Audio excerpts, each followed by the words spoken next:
มาพี่น้องทักทายสบายดีพี่น้องเอ้ยหาหน่อไม้พี่น้องเอ้ยมื้อนี้หาหน่อไม้แกงแหนงพี่น้องเอ้ยเอาบ่เอ้ยน้อยๆนี่ก็ได้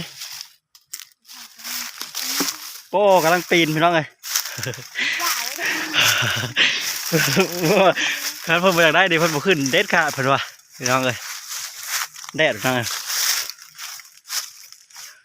หาหน่อไม้แกงเที่ยงเพิ่นว่าแซ่บๆพี่น้องนี่นอนนี่ก็ได้ตับโอ้ยคนดูไปทำงานกรุงเทพเนาะอยากมาฮักแนงเราไม่แบบนี้แล้วเนาะว่านะ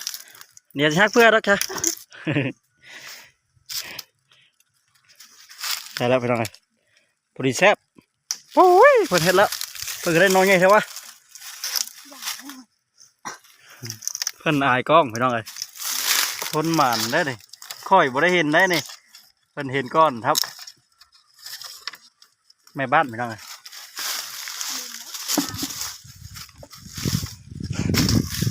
เพิ่นว่าเพิ่นเป็นจำนายอยู่นะ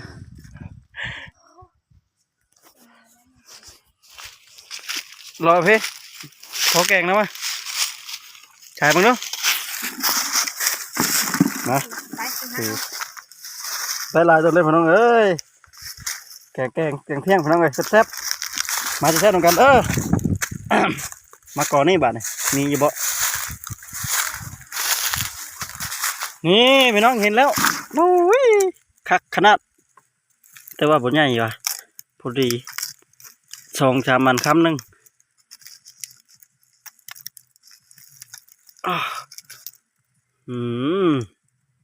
แซ่บๆมานี่พี่น้องเอาบ้องมันพุ่นวะเบิดละบอนี่นี่เห็นอีกแล้วนี่แซ่บๆอีกแล้วนี่แซ่บผักคักพี่น้องเลยบรรยากาศอยู่ให้อยู่นะน้อยๆก็เอาบาทเลยเอาเติมกันอ๋อตัวทางนี้ใหญ่แล้วมอนพี่น้องมา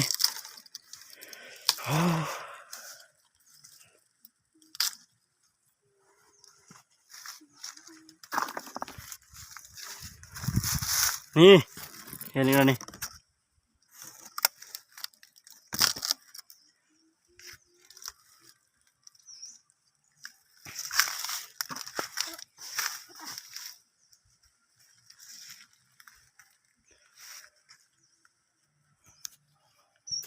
นี่น้องเฮ้ยเอานี่เอาไปถึง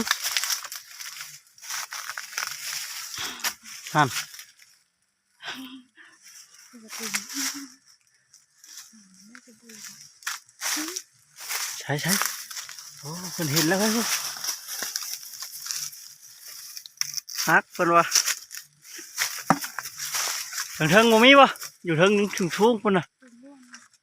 เห็นเนี่ยมันตกตัวอย่างบ่ได้มาน้อยก็มาน้ำพี่น้องเลยนะอยากมาหาเราไหมว่ามาน้อยก็ได้เอาวะนี่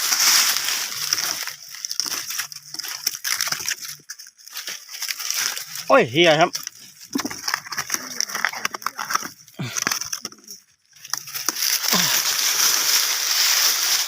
จวดพี่น้องเลย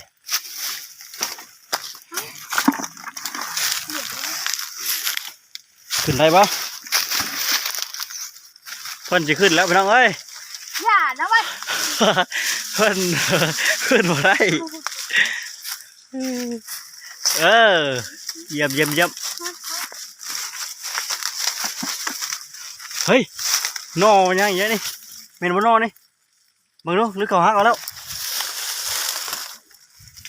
เห็นไหมพี่นี่เอาจริงใช่เบิ่งนี่พี่น้องเอ้ยนอใหญ่งามนี่ใช่ไหมใช่ไหมโอ้ยถือว่าพระเอกตัดเอาเลย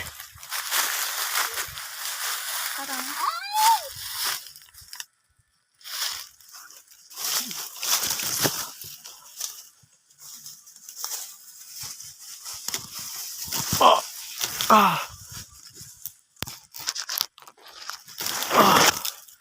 อ้าวถอยบ่ได้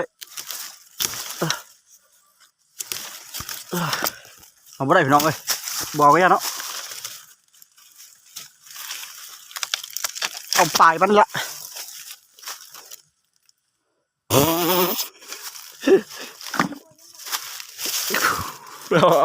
เอาแต่กระหับมันมาก่อนนี่บันพี่น้องมาน้อยกับมาหาช่อยมาน้อยกันเลย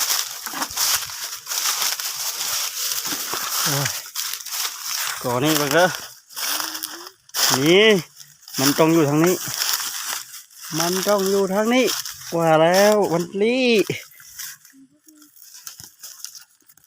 นี่บัตรสีบมีนี่พี่เฮ้ยทั้งพี่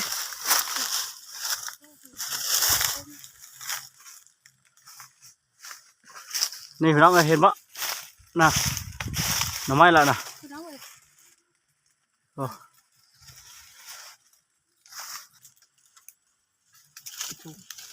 เอ้ยพี่น้องหน่อไม้พี่น้องเอ้ยลำบากแต่ว่าแซ่บแน่นอนนี่นี่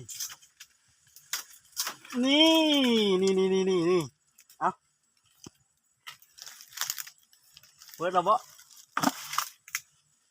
โอ้เถิงโอ้เอาเนี่ยเฮ้ย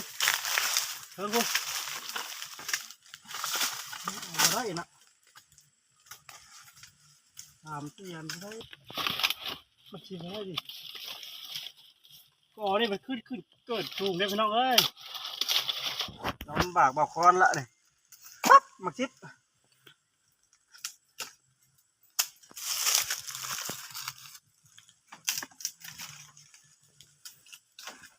นี่น้องบอกขึ้นคู่โอ้ยนี่ทำไมเอาไปเถอะนี่โอ้ยโอ้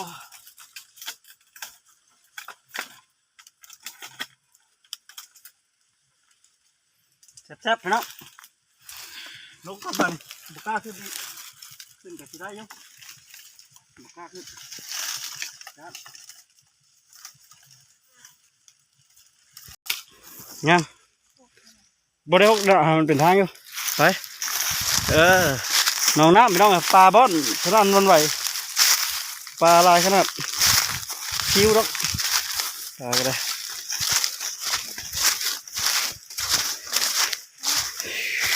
กุ๊กอย่างไรกุ๊กมักต้องวะหรือกุ๊กมักเงาะกุ๊กมักอย่างคนหัวกุ๊กมักอย่างเลย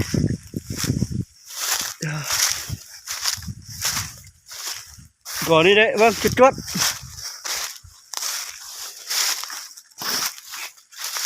นี่เอานี่พี่น้องพอแล้วอันนึง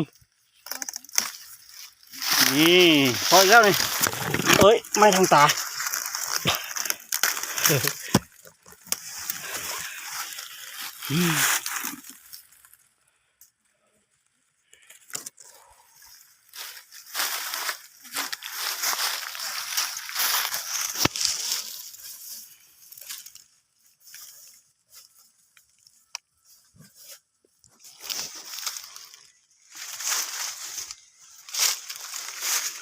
ก่อนนี่คือสิบ่ออกไปได้พี่น้องเลยบ่เห็นแล้วเบิ่งทางนั้นเด้อโอ้อยู่นี่พี่น้องเอ้ยตากายพี่น้องเอ้ยนี่เปื้อบัดขีบบีเนาะโอ้บ่เห็นนะซื้อดิฮะหักออก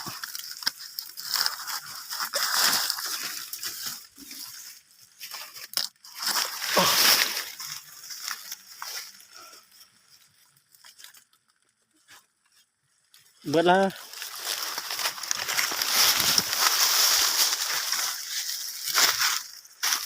เดี๋ยวไล่ตัวแล้วไปเอาไปนี่เขาแกงเนาะไปเอาไป